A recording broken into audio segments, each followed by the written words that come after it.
वेदांता को dividend king बोला जाता है क्योंकि लास्ट 4 साल में वेदांता ने 90,000 करोड़ का डिविडेंड दे दिया है। वेदांता का मार्केट कैप है अभी 1,78,000 करोड़ और वेदांता ने डिविडेंड दे दिया है 90,000 करोड़। अब एक ही सवाल आता है, क्या वेदांता आगे भी ये डिविडेंड दे पाएगा और वेदांता क्यों इतना डिविडेंड देता है? और जो लोग वेदांता को सिर्फ डिविडेंड के लिए खरीदते हैं उन लोगों को पता ही नहीं है कि वेदांता के शेयर में कितना रिस्क है। 2021 से पहले वेदांता 8-9% से सेल्स ग्रोथ करता था और 2021 के बाद वेदांता 18% से सेल्स ग्रोथ करने लगा। जहां पे 2021 में वेदांता का सेल्स था 88,000 करोड़, वो सेल्स 2022 में बढ़ के हो गया था करीब 1,32,000 करोड़। और 2020 में 4,700 करोड़ का लॉस मेकिंग कंपनी वेदांता 2021 में जाके 15,000 करोड़ का प्रॉफिट करता है। 2022 में करीब 24,000 करोड़ का वेदांता प्रॉफिट करता है। अब अनिल अग्रवाल को एक अपॉर्चुनिटी दिखता है इसमें। अब उन्हें लगता है वेदांता में जो प्रॉफिट ग्रोथ हो रहा है, जो सेल्स ग्रोथ हो रहा है, वो आने वाले 5-7 साल तक चलेगा।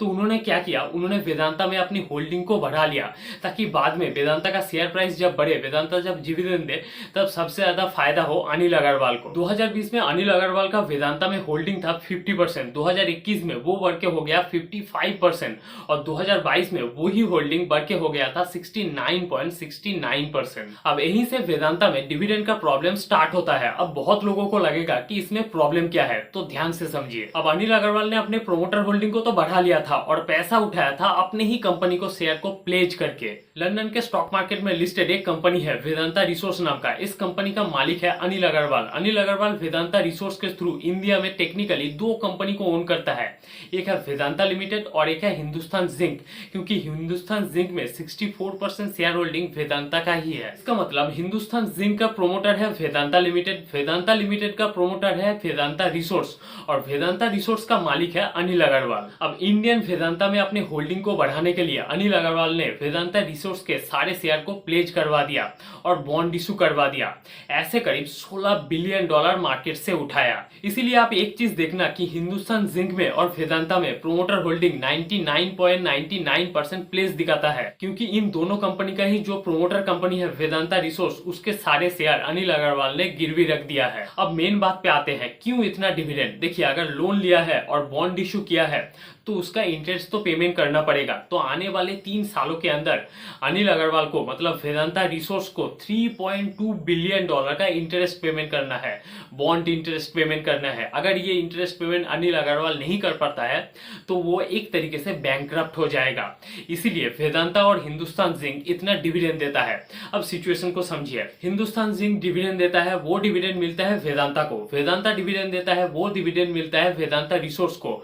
और वेदांता रिसोर्स उस पैसे से लोन का इंटरेस्ट पेमेंट करता है, बॉन्ड का इंटरेस्ट पेमेंट करता है। अब यहाँ पे प्रॉब्लम को समझिए। अनिल अग्रवाल ने सोचा था कि वेदांता का बिजनेस अच्छे से ग्रोथ करेगा तो वहां से मुझे पैसा मिलेगा, उस पैसे से मैं अपने ऊपर जो लोन है और जो बॉन्ड इंटरेस्ट का मुझे पेमेंट करना है वो सारा पेमेंट मैं कर दूंगा। मगर 2024 तक ही, और उसके बाद भी वेदांता में कोई ग्रोथ नहीं आया। मतलब जितना ग्रोथ अनिल अग्रवाल ने सोचा था वो ग्रोथ वेदांता में नहीं हुआ।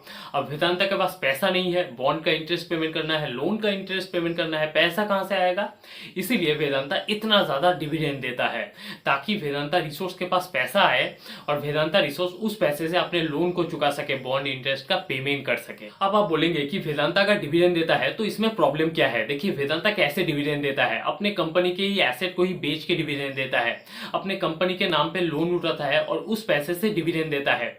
इससे क्या होगा कि आगे जाके कंपनी के बिजनेस के ऊपर इफेक्ट पड़ेगा, क्योंकि कंपनी को लोन लेके उस पैसे से बिजनेस का ग्रोथ करना चाहिए, ना कि डिविडेंड देना चाहिए। अनिल अग्रवाल का हालत इतना खराब है कि जिस वेदांता के शेयर होल्डिंग को बढ़ाने के लिए उन्होंने लोन लिया था, आज उसी लोन को चुकाने के लिए अनिल अग्रवाल को वेदांता के शेयर होल्डिंग को बेचना पड़ रहा है।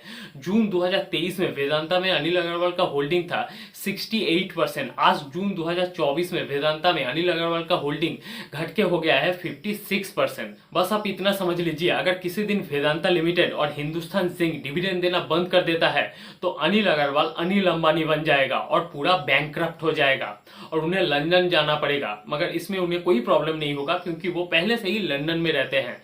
जो लोग वेदांता के शेयर को उछल उछल के खरीद रहे हैं डिविडेंड के लिए और हमें रिटर्न मिलेगा ये सोचकर, क्या वो इस प्रॉब्लम को जानते हैं कि वेदांता के ऊपर इतना बड़ा प्रॉब्लम है?